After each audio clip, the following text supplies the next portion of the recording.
Good morning, everyone, and welcome back. Today, we continue our journey into the vital skill of nursing documentation in English.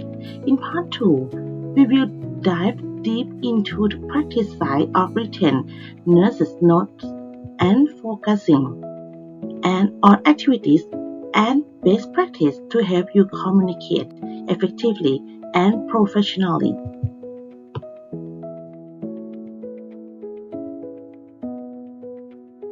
By the end of this session, you will be able to understand the key principles that guide good note taking, differentiate between what the patient tells you and what you observe, become familiar with standard format like SOAP and DAR.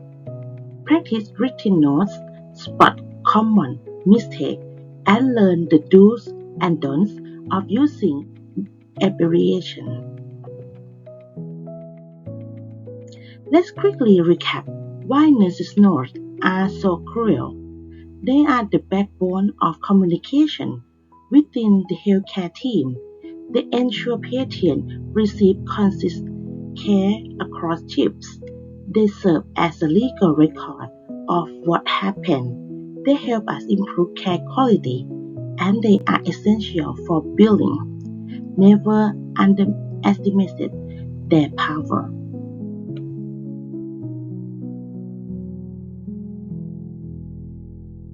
And this leads us to the golden rule. Remember, this always in the eyes of the law, and often in the eyes of your colleagues.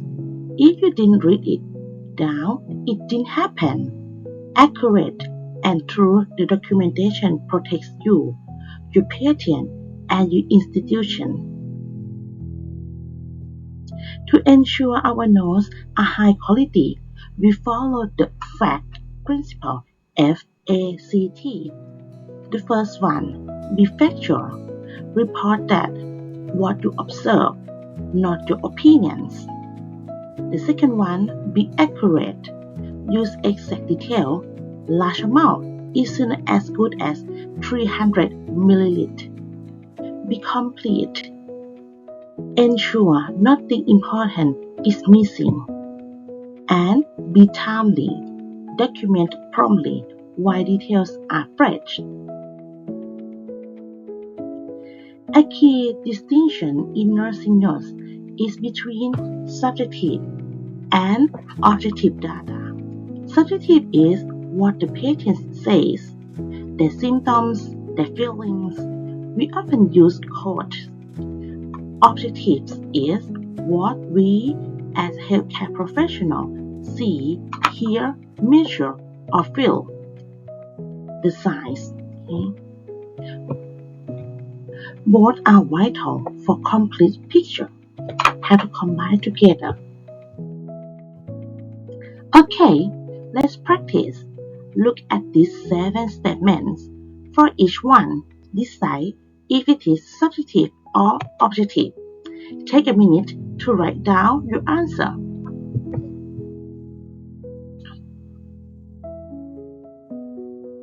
Finish? Right. Let's go through them. Okay. One is subjective. 2 is objective. Number 3 is objective. Number 4, this is the speaking of the patient. The pen is at 9 out of 10. What is it? Yeah, it's subjective, right? Number 5, yeah, this is objective. Number 6, then it's saying again. Yeah, it is subjective. And the last one, it is objective. How did you do? You did a great job. There are several ways to structure your notes. Narrative is like telling a story. SOAP and its variations are very common and problem-oriented. PIE is focused on the problem intervention link, the focus charting. Okay, it is often used the DAR format.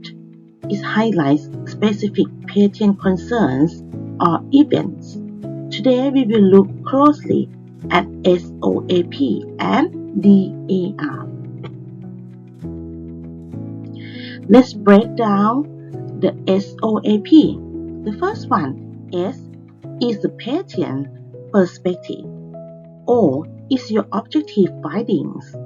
A is your professional assessment or nursing diagnosis based on the subjective and objective. And P is your plan. What interventions will you perform? Here is a quick example of an SOAP note. For a patient with abdominal pain, notice how it clearly separates what the patient said, the objective findings, the nurse's assessment, and the immediate plan and interventions, or property, site, and date. Another popular format is DAR, used in focus charting. The focus could be a problem, a sign, or a significant event. D includes both objective and subjective data related to that focus. A describes the nursing action taken, and R documents the patient's response to those actions. Here is a DAR note for a patient experiencing shortness of breath. You can see how it clearly links the data, this is the problem, and actions taken, and the patient's outcome. It consists the focus direct. Time for another activity. Read this short scenario on the black note here. This scenario is about Mr. Tan. Think about how you would structure a DAR note. What information would go under data? What action would you take? And what response would you export and document? Okay, and then discuss with your partner for a few minutes. Alright, what would be your D, A, and R points?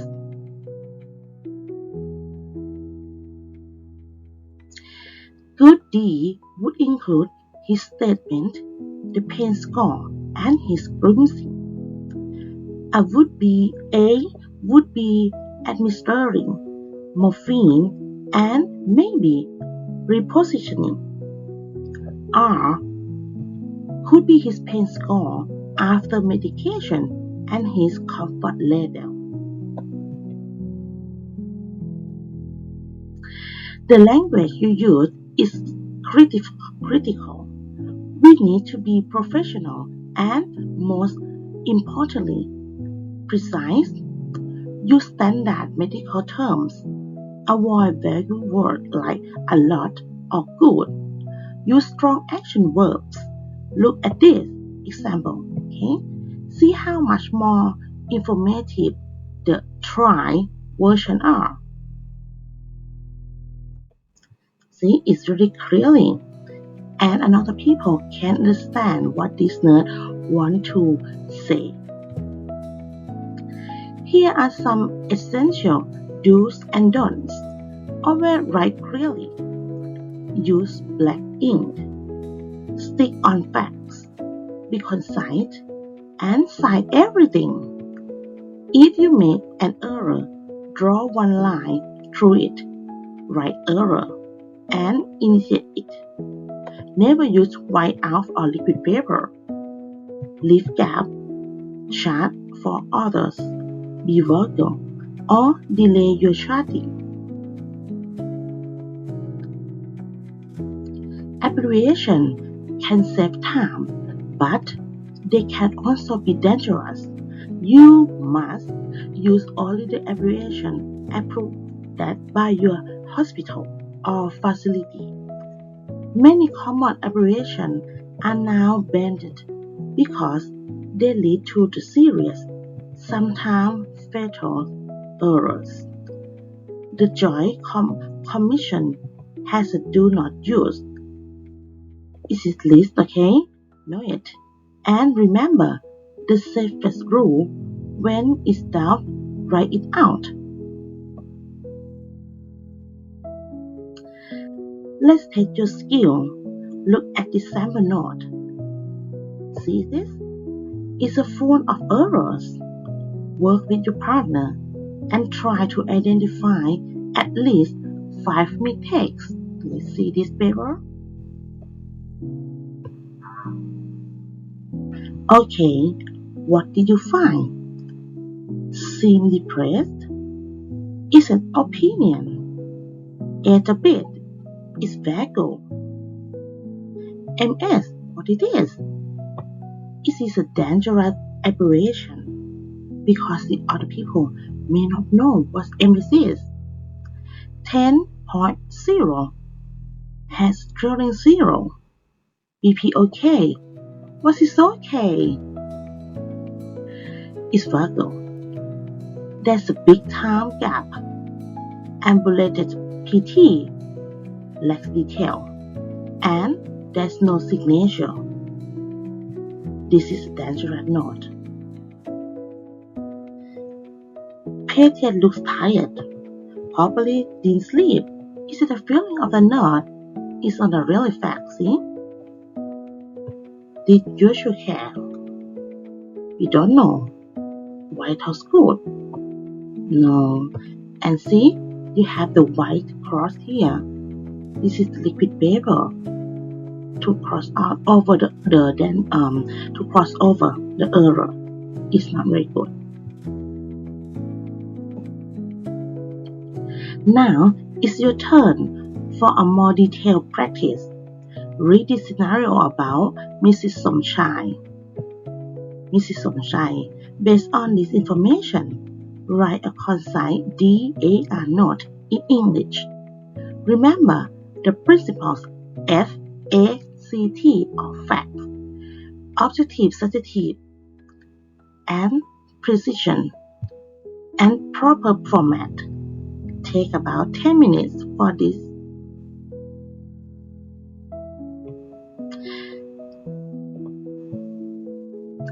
Great! Now let's share a few examples and provide feedback. You can do it and then submit me on the online homework. So to the summaries. Today's session, what we have learned. Your notes are incredibly important for communication, safety, and legal reasons. Always aim for FACT for the fact, factual, accurate, complete, and timely documentation. Clearly distinguish S and O data. Use formats like SOAP or DAR for structure. Be precise with your language and terminology. Be very careful with abbreviations, and like any skill, consistent practice is the key to becoming a confident and complete document. We have covered a lot today. Does anyone have any questions about anything? We have discussions. You can put in our group discussion as well. Thank you, all of you active participants. Keep practicing these skills. They are fundamental to your nursing career. I look forward to seeing you in our next session.